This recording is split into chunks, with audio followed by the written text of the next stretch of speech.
সমান 2 x square 3x এর পরিবর্তে এটাকে যদি ভাঙাই কি হবে 2x minus x minus 2x minus যদি যোগ করি তাহলে কি হবে মাইনাস 3x আবার যদি মাইনাস 2x মাইনাস যদি গুণ করি তাহলে প্রথমটা এবং শেষেরটা গুণফলের সমান হবে plus 2।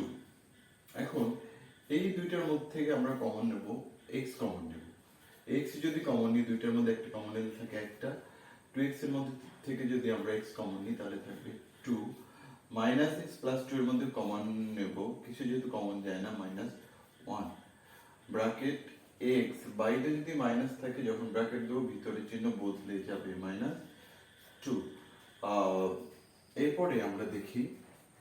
x minus 2 x minus 2 এখানে দুইটা যে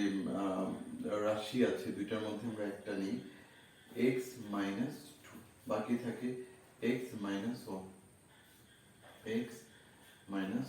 1 এটাই আমাদের answer. Thank you so much for watching this video.